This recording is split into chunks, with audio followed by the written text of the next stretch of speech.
भय, भूख और भ्रष्टाचार के खिलाफ अगर आप वाकई कुछ करना चाहते हैं तो अपनी इच्छा को दीजिए अपनी आवाज, कीजिए मतदान। मेरा वोट मेरी ताकत।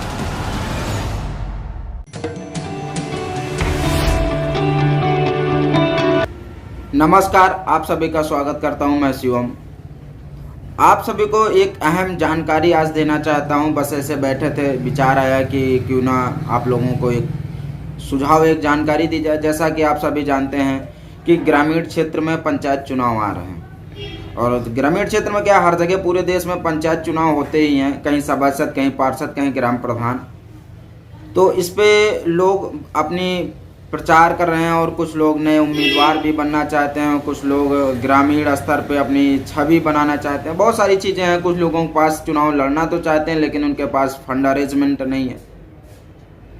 अब वो सोच रहे हैं कि हम कहाँ चुनाव कैसे लड़ें। तो ये खास अहम चर्चा का विषय है। और जैसा कि आप लोगों ने टाइटल देख ही लिया होगा कि ग्राम प्रधानी चुनाव कैसे जीतें, क्या रणनीति है, और ये रणनीति आप अपनाइए। ग्राम प्रधानी का चुनाव में आपको बेहतर रिजल्ट मिलेगा और अच्छा भी लगेगा। और उसी पे आज हम आपको बताएंगे कि ग्राम प्रधानी का चुनाव कैसे लड़ना है और किस रणनीति से लड़ना है, तभी आप आगे सफल हो पाएंगे।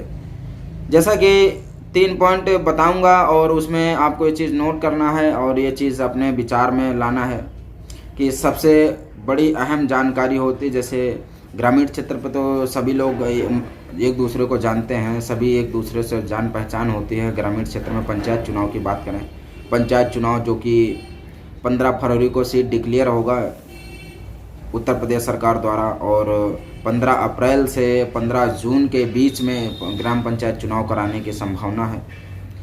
तो वहीं पर जो भी नए प्रत्याशी हैं या जो कैंडिडेट हैं जो दोबारा लड़ना चाहते हैं तो उनके लिए तो आसान है, लेकिन जो नए उम्मीदवार हैं उनके लिए सबसे बड़ी अहम जानकारी हम लेकर आए हैं। और आशा करता हूं कि आप सभी को ये जानकारी सुनकर बहुत ही अच्छी खुशी मिलेगी। तो चलिए बात करते हैं, शुरू करते हैं और जुड़े रहिए हमारे चैनल पे इसी तरह के नए अपडेट्स के लिए। और बहुत सारी चीज़ें आपको जानकारी देंगे पंचायत चुनाव से लेकर। सबसे पहले बात करेंगे कि जैसे ग्रामीण क्षेत्र में होता है कि जाति धर्म का समीकरण बहुत तगड़ा होता है।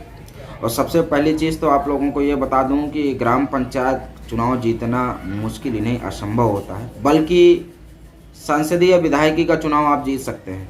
कुछ लोगों को सुनकर बड़ा अजीब लग रहा होगा कि यहाँ बता रहे हैं कि किस तरीके से चुनाव जीतना और कह रहे हैं कि जीतना मुश्किल ही नहीं, नामुमकिन होता। नहीं, ये बात सत्य है। किसी को बुरा भी लग रहा होगा, लेकिन क्योंकि यहाँ पे एक एक वोट का समीकरण, एक एक व्यक्ति का समीकरण, एक एक घर का समीकरण, अगर उसके घर में 4 वोटर हैं, 4 वोट हैं, तो कहाँ जाएंगे, किस व्यक्ति को जाएंगे, एक एक समीकरण उनका कहीं फिक्स होता है और लोगों को पता भी होता है।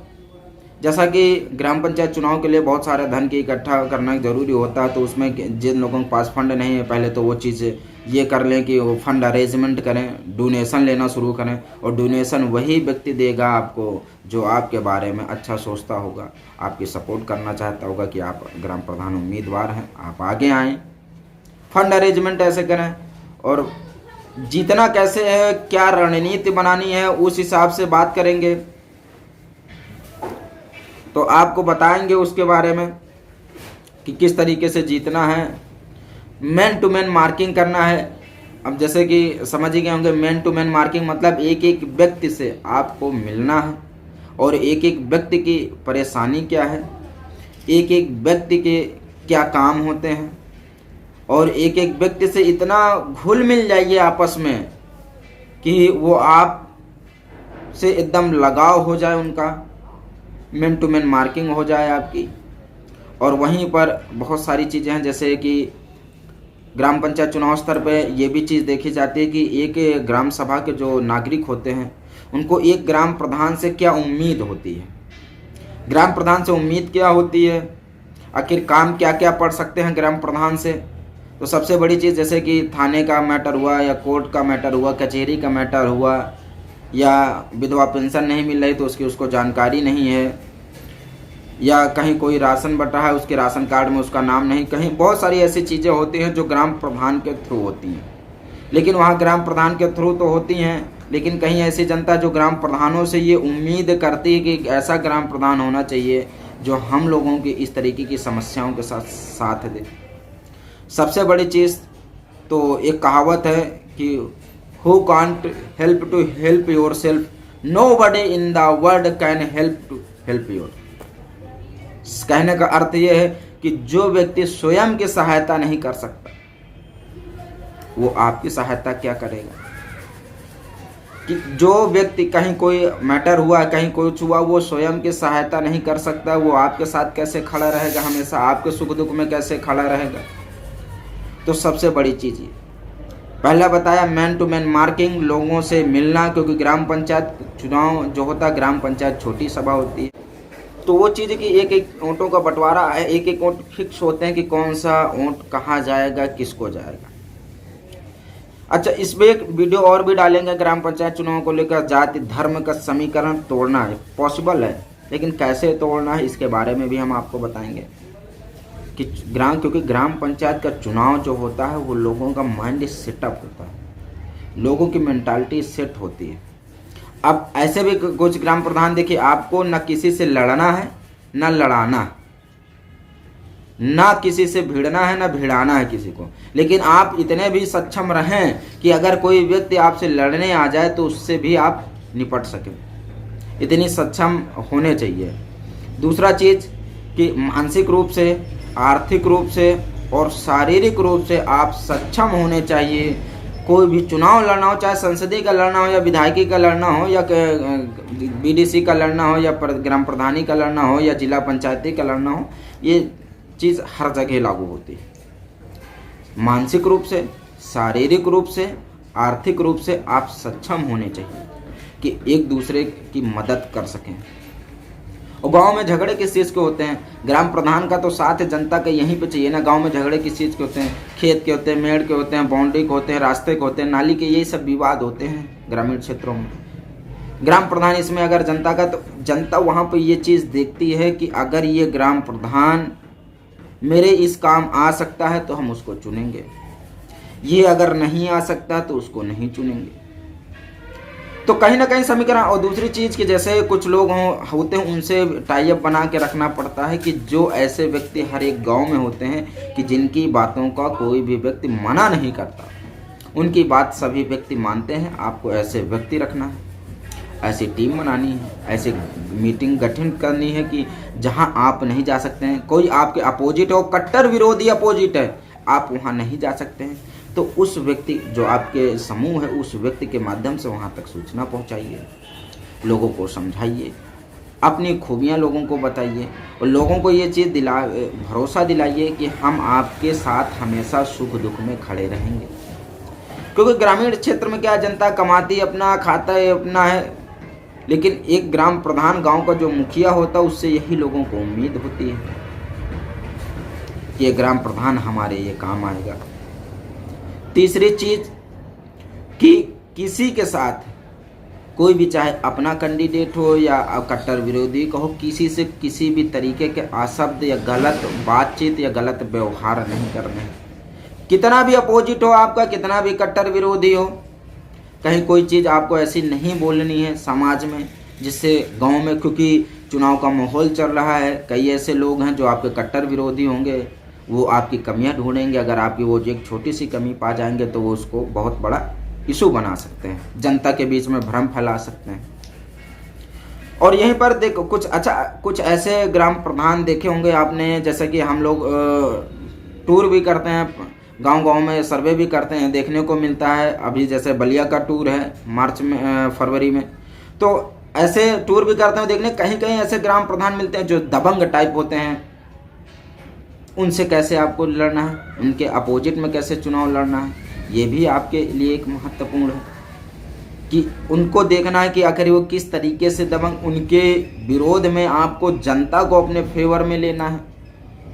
कितने भी दबंग हो, कितने भी माफिया हों, लेकिन अगर जनता गांव की आप उनके दिलों में बस गए, आपने उनके लिए कोई काम किया है, तो वो ज़रूर आपके लिए एक बार अवश्य सोचेंगे।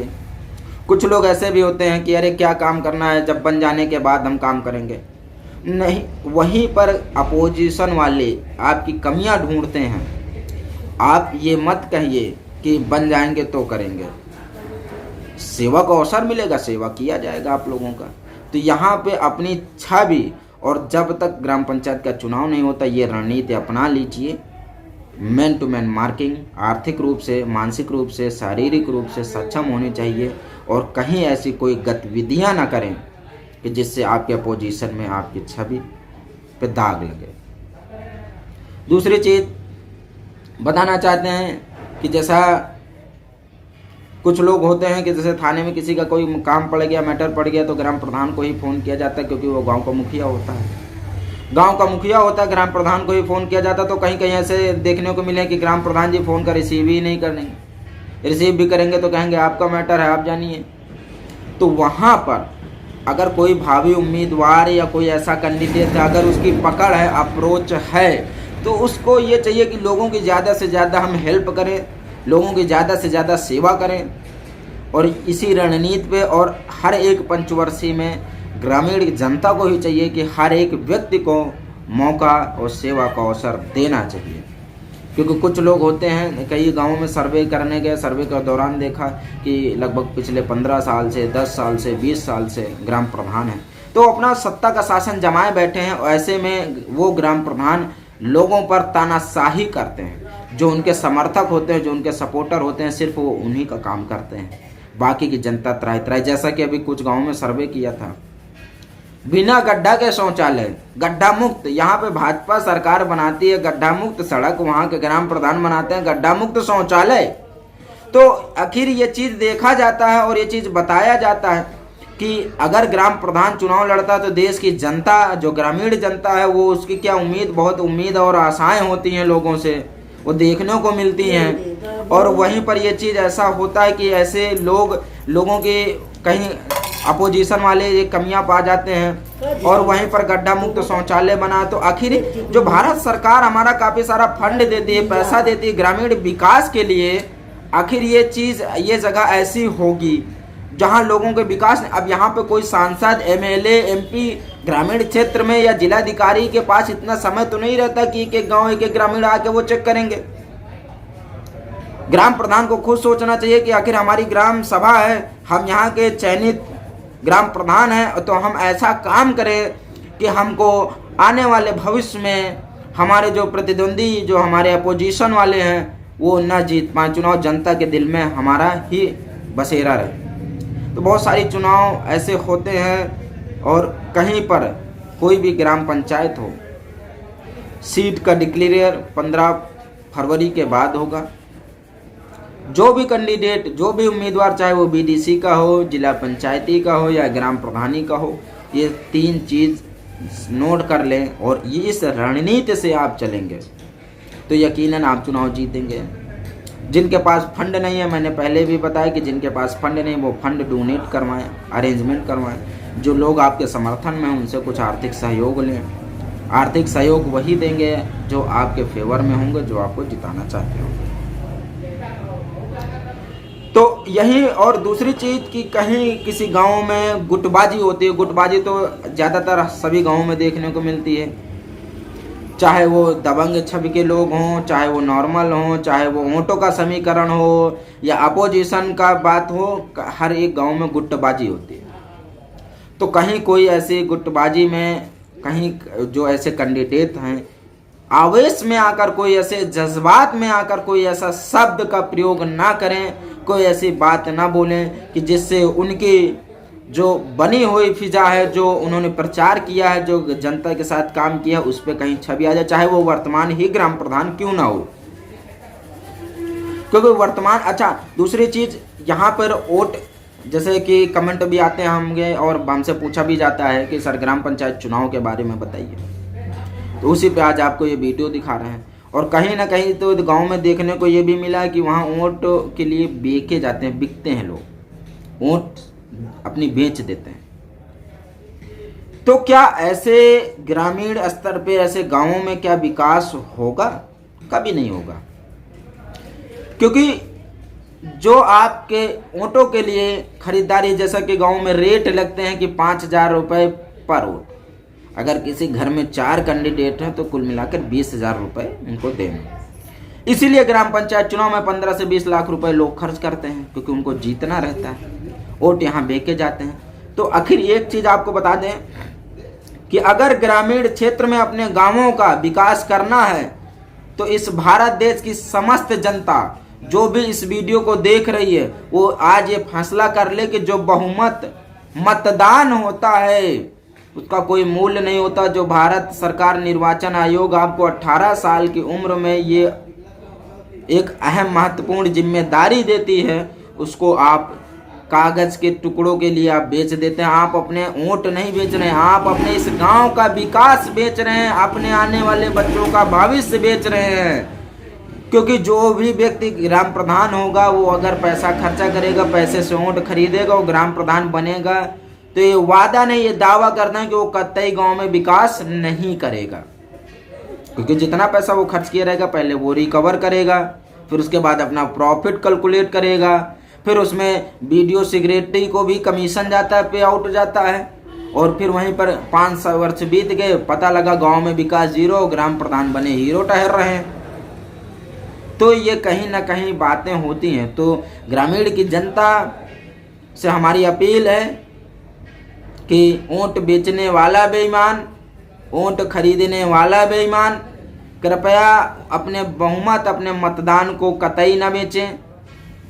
और जो भी आपके समझ, जो भी आपके जानकारी में सोच समझ कर उस व्यक्ति को मतदान करें। यदि कोई भी कैंडिडेट आपको पसंद नहीं है तो आप वोट इनवैलिड कर दीजिए। अगर कोई सोच समझ कर मतदान करिए, यही आपसे अपील है। जो भी भावी प्रत्याशी, जिला पंचायत प्रत्याशी इन समीकरणों से चलेंगे तो यकीनन कि उनकी जीत निश्चित होगी। और इस समीकरण के हिसाब से अभी इस एक वीडियो आप लोगों को और भी बताऊंगा, उसमें कि जो जाति धर्म के गुटबाजी होती है, जो जाति धर्म के नाम पर वोटों की बंटवारे किए जाते हैं, जैसा कि वो काफ़ी चुनावों में देखने को मिलता, चाहे विधायकी हो, सांसदीय या कोई भी चुनाव हो, तो उसमें वोट जातिवाद का समीकरण मिक्स किया जाता है। गांव में भी होता है, जातिवाद का समीकरण होता है। अगर कोई जर्नल कास्ट का खड़ा हो गया तो बैकवर्ड बोलेंगे, एससी बोलेंगे कि वो तो हैं, वो तो अपने बिरादरी के लोगों के लिए काम करेंगे, हमारे लिए क्या करेंगे। कोई अगर एससी खड़ा हो गया तो जनरल वर्ग के बोलेंगे चलो एससी खड़ा हो गया, वो तो अपने बिरादरी के लिए करेगा, हम लोगों के लिए क्या करेगा। कुछ लोग बोलते हैं कि चलो ठीक है एससी है तो इससे कुछ काम डरा धमका के करवा लेंगे। तो नहीं, जो भी व्यक्ति ग्राम प्रधान बने पूरे समस्त ग्रामीण जनता को एक अपना परिवार का हिस्सा समझे, अपने परिवार का सदस्य समझे, और उनके लिए हमेशा 24/7 हमेशा उनकी सेवा में, उनको सुख दुख में हमेशा उनके साथ खड़े रहें। और यही एक प्रधान प्रतिनिधि या प्रधान जो गांव का मुखिया होता है उसका यही दायित्व होता है। और बाकी का जो भी कोर्ट कचहरी, थाने, पुलिस, जो भी मेड़बंदी, बाउंड्री, जो भी ये छोटे मोटे दंगे होते हैं, लड़ाई दंगे होते हैं परिवार में, इनमें उनके सहयोग करें, जो सही है उसका साथ दें। वोटों के समीकरण के लिए, वोटों के अपने राजनीति के लिए, बंटवारे के लिए जाति पक्ष का धर्म ना अपनाएं कि नहीं वो एससी हैं, उनकी वोट की संख्या ज़्यादा है, वो गलत भी कर रहे हैं तब भी उनका समर्थन कर रहे हैं। तो ये चीज़ ग्राम प्रधान के लिए बहुत नुकसानदायक होगी, क्योंकि गांव की जनता धोखा एक ही बार खाती है। कहते हैं ना कि कैसे कहावत है कि दूध का जला एक ही बार जलता है, फिर दोबारा वो फूंक फूंक के पीता है। तो वही कहावत है कि अगर आपने काम नहीं किया, अगर दोबारा कैंडिडेट हैं तो जनता ये मान के चलिए कि आपका 50% वोट का परसेंटेज तो गया, क्योंकि आपने काम नहीं किया है। जनता त्राही त्राही कर रही है। और वही कहावत जैसे कि हमने पहले भी बताया, बहुत सारे वीडियो हम गाँव का सर्वे करते हैं, धमकियाँ भी मिलती हैं, कुछ नहीं कर पाओगे, कुछ नहीं उखाड़ पाओगे, मार देंगे, मरवा देंगे। लेकिन इन सब धमकियों से डरने वाला नहीं हूँ। पत्रकारिता के क्षेत्र में हूँ, पत्रकारिता जगत में हूँ, स्वतंत्र होकर काम करता हूँ, सच की आवाज़ को बुलंद करता हूँ। और अगर किसी को मारना या पीटना भी है तो पीठ पीछे चोरी से नहीं, सामने से आना और बराबर टक्कर लेना। क्योंकि प्रशासन, सरकार, पत्रकार संगठन, पत्रकार बंधुओं के साथ, और सच का उजागर करना, ये जनता की आवाज होती है। जो भी व्यक्ति ये समझ रहे हैं कि अरे ये पत्रकार दलाल होते हैं, चंद पैसों के लिए काम करते हैं, तो ये उनकी सबसे बड़ी मानसिकता है। अगर ये पत्रकार अपने पे आ जाएंगे तो आपको सड़क पे खड़ा कर सकते हैं। ये चीज नोट कर लेना। कोई भी ग्राम प्रधान हो, चाहे वो बिना गड्ढे का शौचालय बनवाया हो, चाहे आवास में पैसा खाया हो, अगर कोई ये सोचता हो तो ये उसकी सबसे बड़ी मानसिकता है। इसलिए ग्राम प्रधानी का चुनाव जनता से अपील करता हूं कि सोच समझ कर दीजिए। नहीं कोई कैंडिडेट समझ में आता, वोट को इनवैलिड कर दीजिए। मत जाइए मतदान करने, कोई आपको जबरदस्ती आपके घर से नहीं ले जाएगा, लेकिन गांवों का विकास, सर्वांगीण विकास होना चाहिए गांवों में, क्योंकि गांव की जनता अपना मेहनत करती है, अपनी खाती है, अपनी कमाती है, किसी के यहाँ नहीं जाती। ना कोई ग्राम प्रधान किसी को देता है कुछ खिलाने के लिए 500। वोट के टाइम, पंचायत चुनाव के टाइम भले ही जो कुछ खर्च कर दें, जैसा कि पैसे भी चलते हैं, पैसे भी दिए जाते हैं, 2000 एक वोट का, 5000 एक वोट का, 3000 एक वोट का, 500 रुपये एक वोट का, मुर्गा दारू की पार्टी चलती है, वो सब एक अलग समीकरण है। खाइए जो खिला रहा खाइए, लेकिन वोट मतदान सोच समझकर, और एक जो पंचवर्षीय अगर परख लिया किसी प्रधान को, आपने आपके गांव क्षेत्र में वो काम नहीं किया है तो दोबारा तो कतई उसको चांस नहीं दीजिए। ये हमारी अपील है। हर पंचवर्षीय में ग्राम प्रधान बदलिए और अच्छा कैंडिडेट उम्मीदवार बनाइए, और ज्यादातर युवा पीढ़ी को आगे लाइए, क्योंकि युवा पीढ़ी को अंदर वो जोश और जज्बा होता है गांव और समाज के लिए कुछ काम करने के लिए। क्योंकि बहुत ऐसे ग्राम प्रधान मैंने देखे हैं, एजेड हो गए हैं, उनके अंदर जोश ही जुनून नहीं है गांव के विकास के लिए। 15 साल से सत्ता में शासन जमाए बैठे हैं ग्राम प्रधान, बोलने की तरीका नहीं, बोलने की तमीज नहीं है उनको, ग्राम प्रधान बने बैठे हैं। और ग्राम प्रधान ऐसा होना चाहिए कि किसी भी अधिकारी से बात कर सके, हिचकिचाए नहीं, बोल्ड होना चाहिए, साहसी होना चाहिए कि अगर थाने में कोई मैटर पड़ गया तो थाने में वो जाकर अधिकारियों से, दरोगा से बात कर सके। ऐसा ग्राम प्रधान कतई ना चुनिए कि जो आपके सहयोग के टाइम आपके साथ ना खड़ा रह सके, और आपके वर्क के लिए, आपके काम के लिए, आपके सहयोग के लिए आपके साथ किसी अधिकारी से बात ना कर सके। ऐसे ग्राम प्रधान को कतई नहीं चुनना। और ये तो ग्रामीण जनता सब जानती है कि जिसने काम किया, जिसने नहीं काम किया, क्योंकि आप सब अपने अपने क्षेत्र में हैं। वहाँ की हालत क्या है ये आप लोग से बेटा कौन नहीं जानता, सभी जानते हैं, आप लोग अच्छा जानते हैं, हम क्या जाने वहाँ की हालत क्या है। उसी हिसाब से सोच समझकर मतदान करिए, और इन समीकरणों से अगर कैंडिडेट लड़ेंगे चुनाव तो यकीनन कि कहीं ना कहीं उनका समीकरण उनके साथ सक्सेस साथ देगा।